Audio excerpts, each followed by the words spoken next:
Halo, ketemu lagi teman-teman semua. Hari ini seperti biasa kita akan sama-sama belajar tentang pola desain perangkat lunak.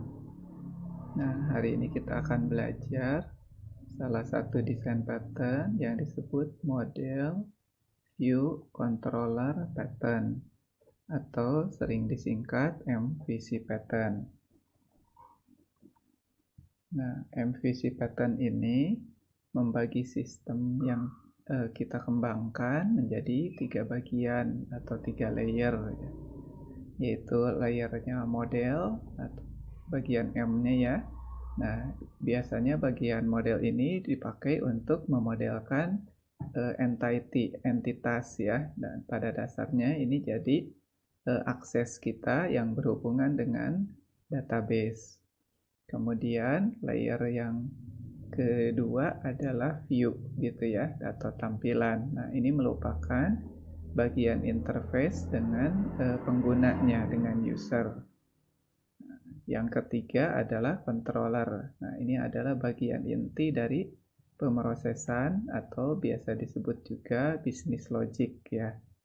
Nah, jadi kalau secara urutan, view itu paling atas yang berhubungan dengan user, kemudian controller di tengah-tengah, di mana semua business logic, perhitungan-perhitungan ada di situ ya. Kemudian model di bagian bawah yang berhubungan dengan basis data gitu ya. Nah, tujuan MVC pattern ini adalah supaya masing-masing layer itu dapat diupdate secara independen, termasuk teknologi yang digunakannya gitu ya.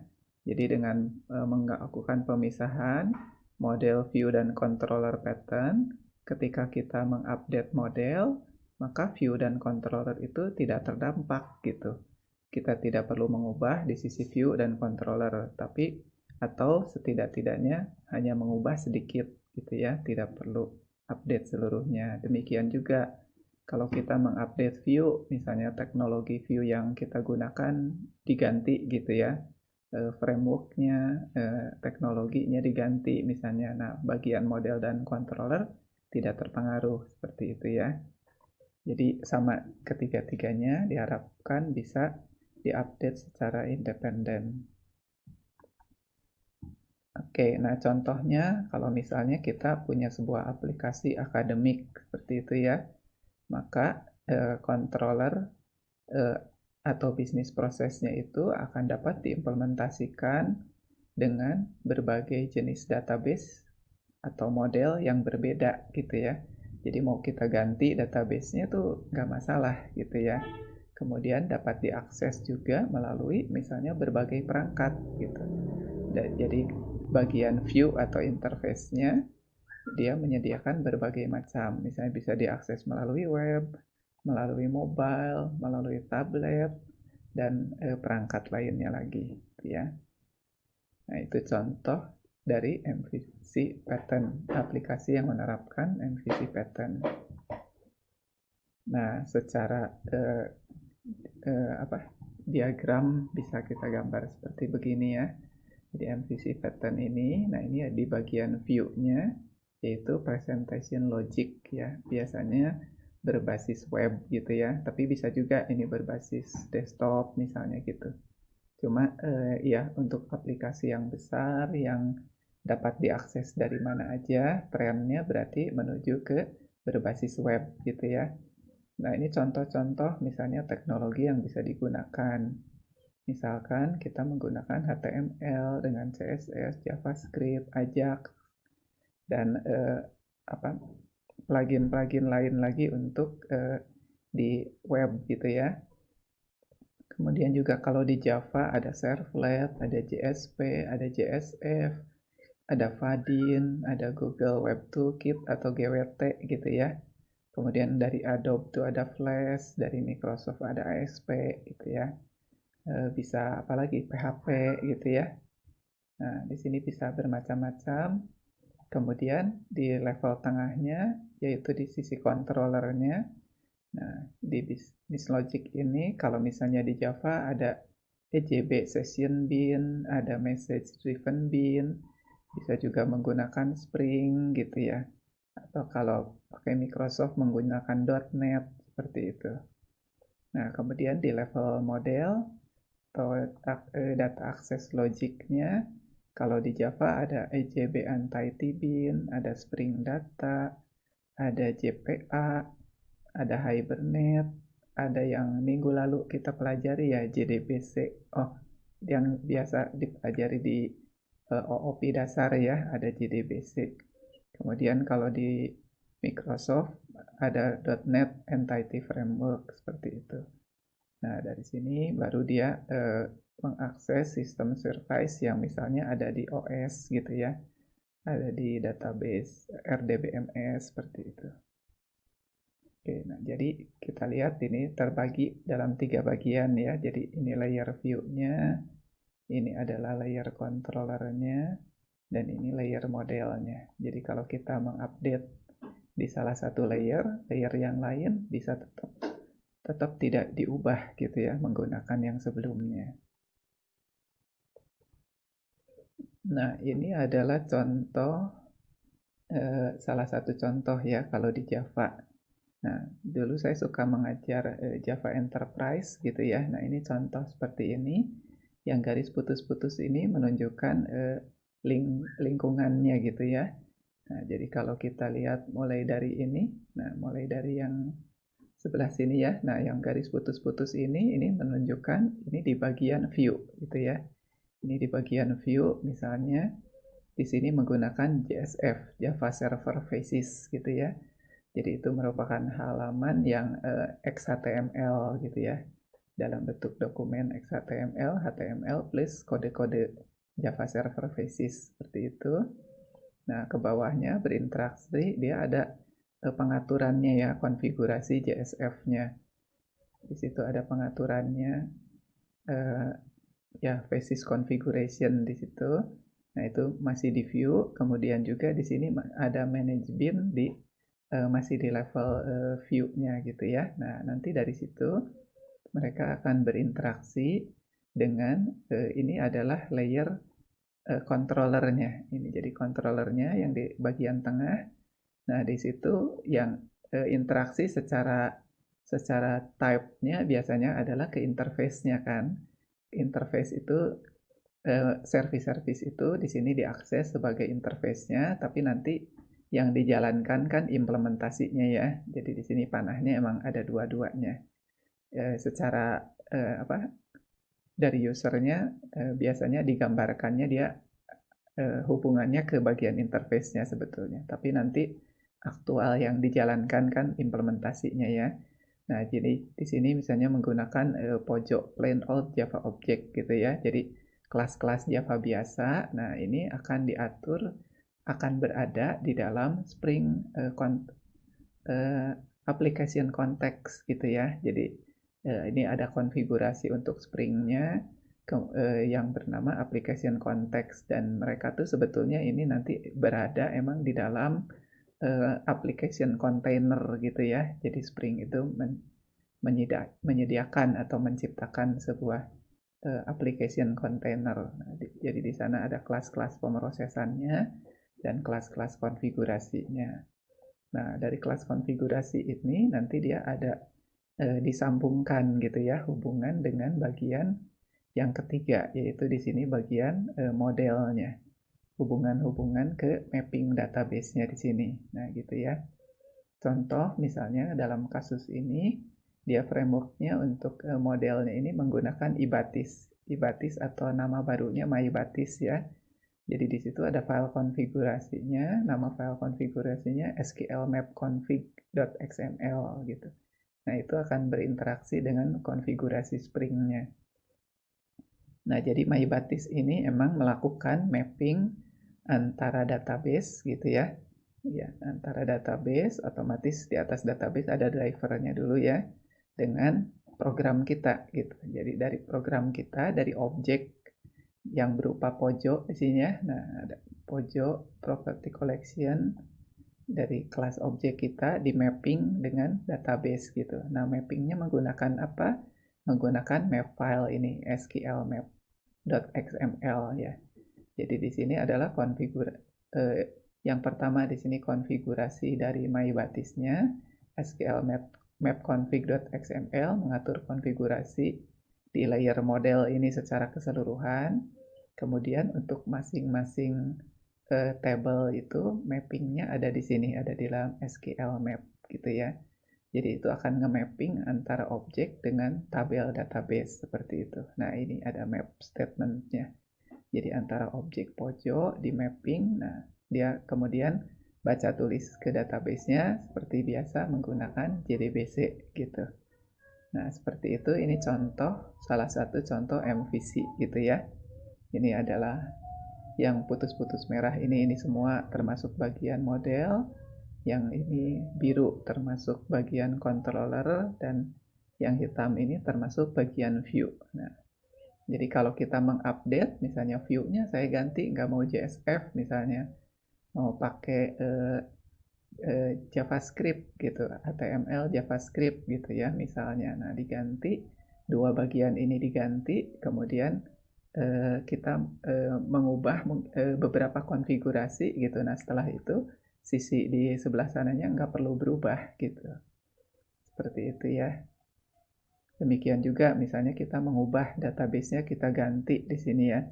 Database-nya RDBMS-nya misalnya kita ganti, kemudian berarti driver juga diganti ya. Nah, sisi JDBC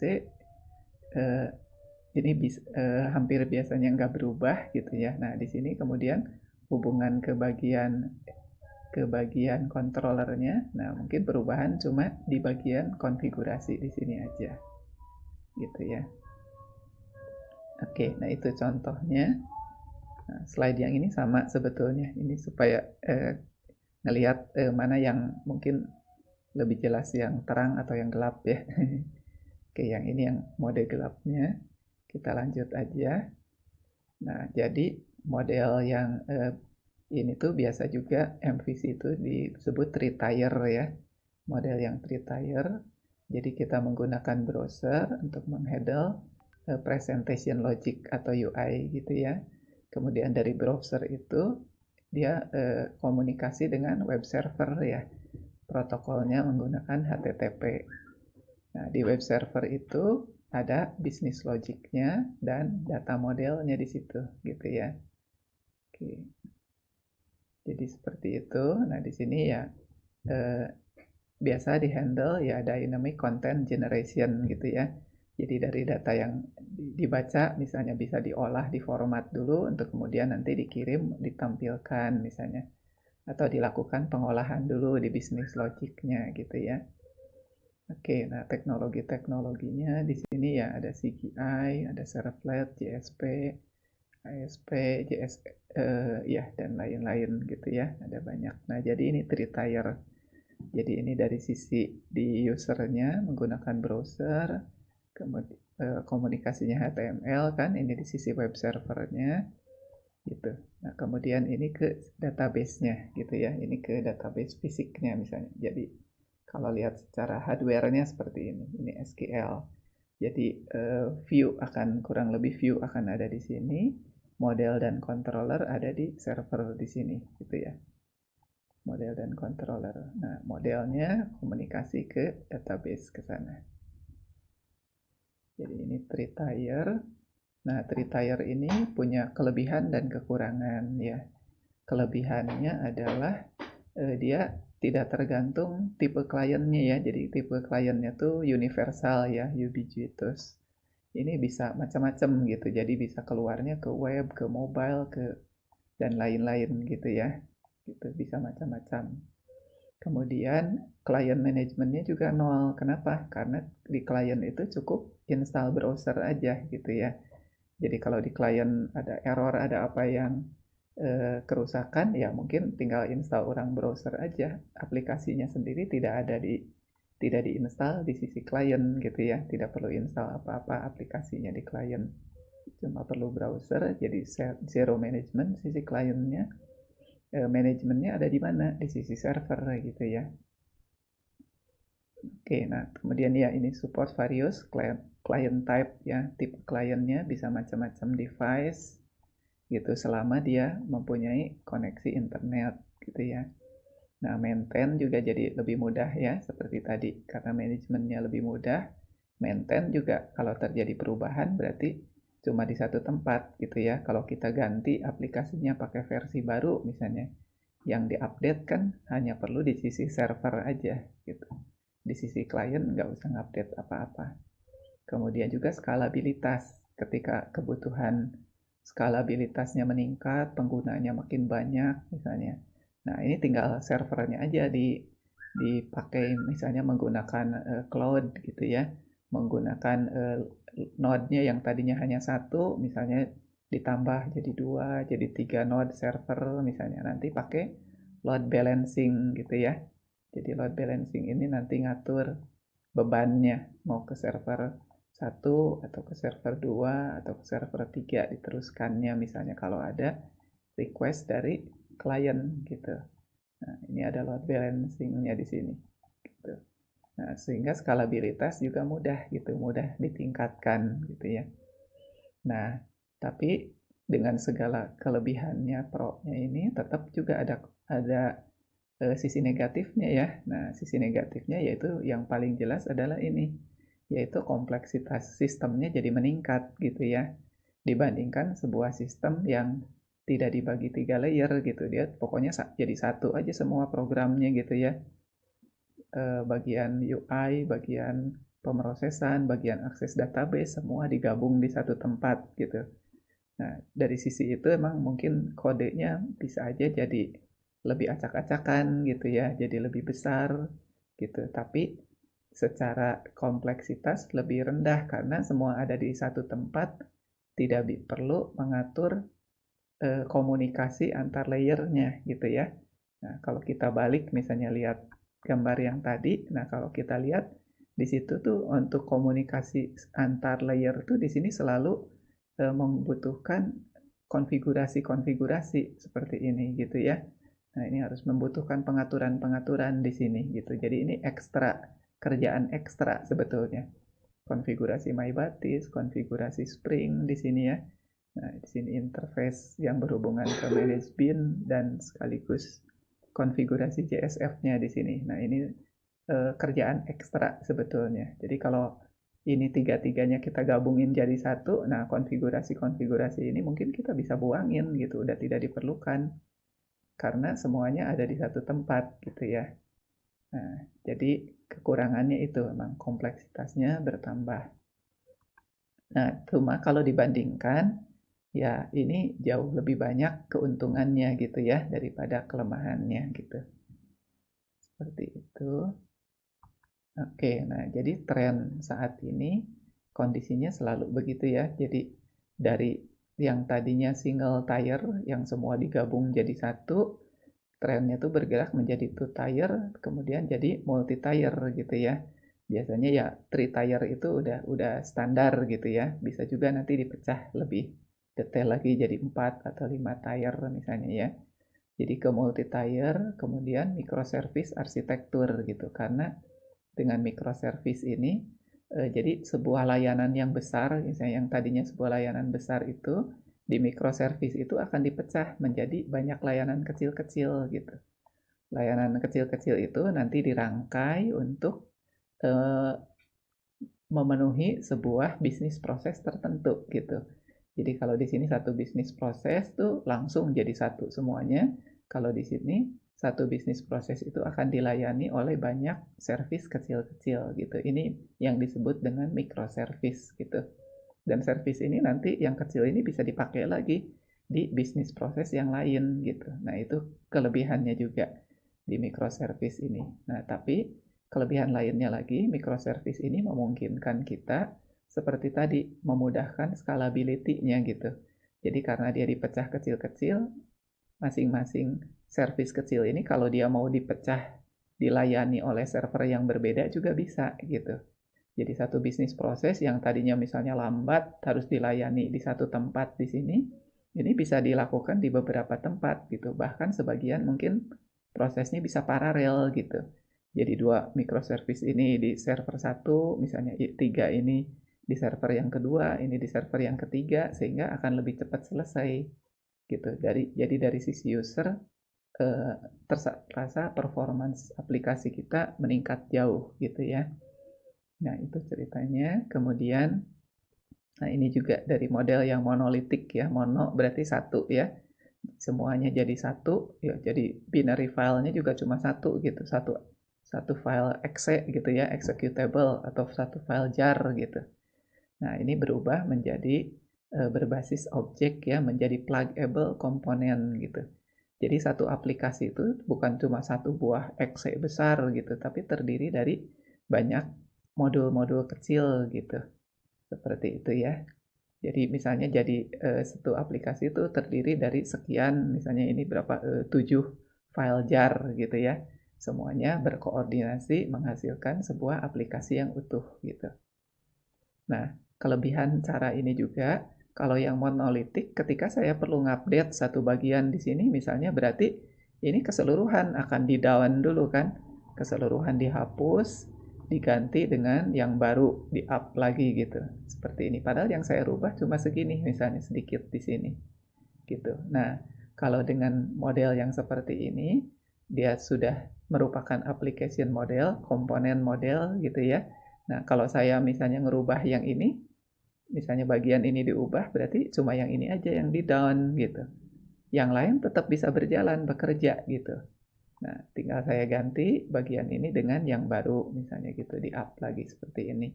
Nah, ini ada model kalau di Java itu menggunakan tadi ya microservice atau juga ada OSGI ya. Nah, gitu. Jadi aplikasinya itu terbagi jadi kayak banyak modul dan bisa diupdate secara independen gitu, secara terpisah.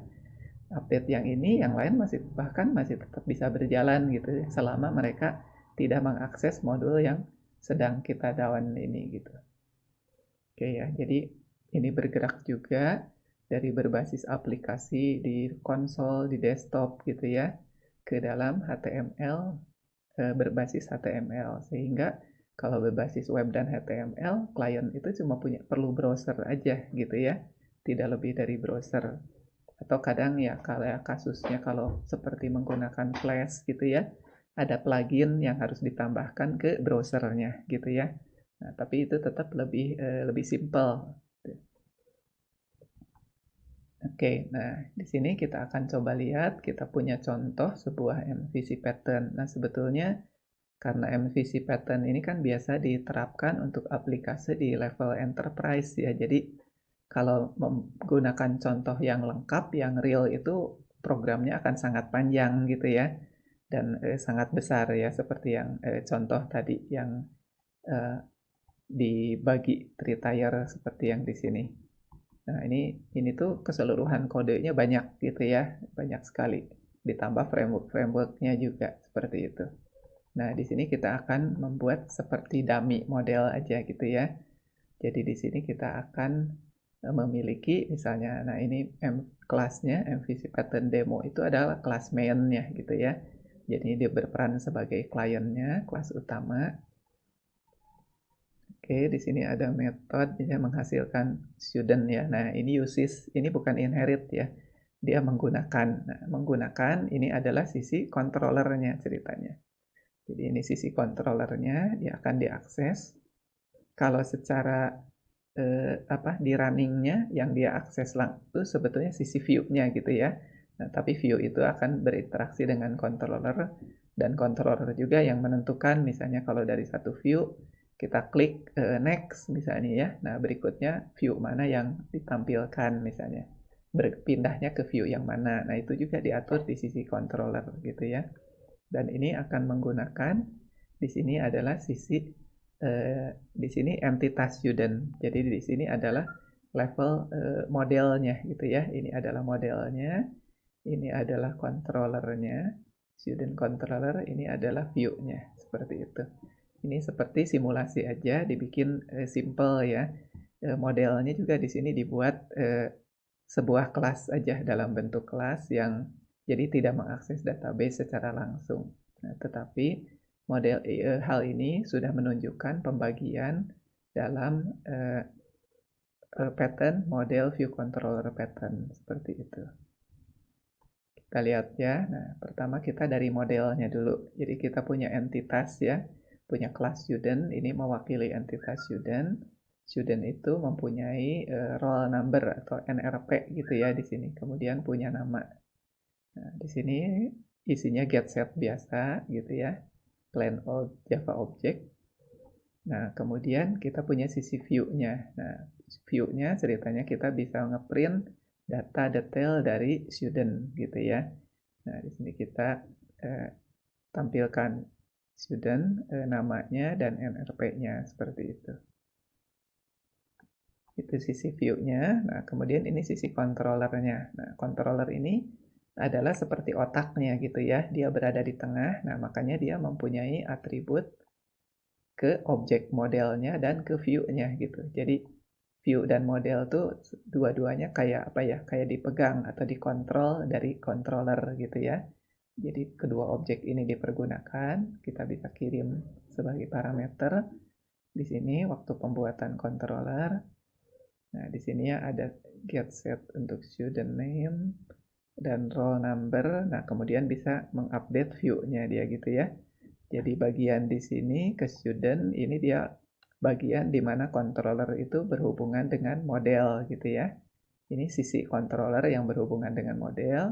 Kemudian ini adalah sisi controller yang berhubungan dengan view-nya ya. Dia mengupdate data view-nya. Oke, nah itu ceritanya adalah sisi controllernya. Oke, nah ini adalah sisi demonya, yaitu sisi kliennya ceritanya ya. Oke, nah jadi di sini student kita punya objeknya dalam bentuk model. Nah, ceritanya manggil retrieve student from database gitu ya. Ceritanya ini adalah pengganti database-nya, tapi sebetulnya di sini merupakan sebuah metode aja gitu ya. Jadi kita mempunyai sebuah metode yang disimulasikan sebagai pengganti database di mana dia punya sebuah data student gitu ya, yang punya nama Robert dan NRP 10 gitu. Nah, kalau teman-teman mau modif di sininya jadi datanya berupa list dari student juga boleh gitu ya, supaya datanya banyak misalnya gitu. Oke, nah jadi ini sisi modelnya. Nah, kemudian view-nya dia adalah objek dari kelas student view gitu ya. Nah, dan ini adalah controllernya. Dia objek dari student controller. Nah, model dan view-nya dia kirim ke sana gitu ya. Dia karena controller harus bisa kontrol model dan view. Jadi objek model dan view yang sudah terbentuk di sini dikirimkan ke controllernya. Nah, dari controller misalnya dia melakukan perintah ini ya update view gitu. Nah, kemudian dia mengupdate modelnya gitu ya. Jadi di sini dari controller itu dia akan melakukan proses yang berhubungan dengan view-nya. Kemudian yang dari sini student name-nya diubah, berarti view itu melakukan perubahan ke sisi modelnya gitu ya, ke database misalnya. Kemudian dia mengupdate view-nya. Nah, jadi output-nya seperti ini ya. Ini pertama tampil di yang tadi ya, di bagian, nah ini update view yang pertama. Nah, dia akan dapat data student. Nah, studentnya karena diambil dari database ini, maka dapat namanya Robert dan NRP-nya 10 gitu. Kemudian dia melakukan update di sini kan. Diupdate dan ditampilkan lagi, kita lihat namanya berubah jadi John ya. NRP-nya tetap 10. Nah, jadi ini cuma bayangan simple aja, jadi sangat simple untuk menggambarkan MVC pattern gitu ya. Nah, kenyataannya dalam aplikasi yang kita buat ini akan jauh lebih besar, akan jauh lebih rumit gitu ya. Dan menggunakan seperti tadi konfigurasi-konfigurasi supaya tiga bagian ini bisa saling berkomunikasi seperti itu. Oke, jadi MVC pattern itu mendecouple, memisahkan antara model, view dengan controller. Tujuannya tadi keuntungannya banyak ya. Masing-masing bisa dimodif secara independen, bisa diupdate ke server secara sebagian-sebagian dan seterusnya gitu ya.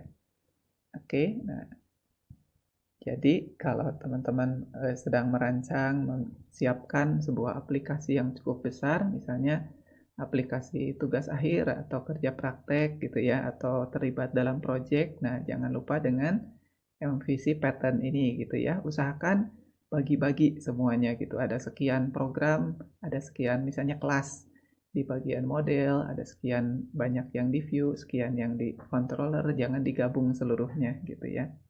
Ini supaya eh, keunggulan-keunggulan dari MVC pattern ini bisa kita manfaatkan. Oke, terima kasih.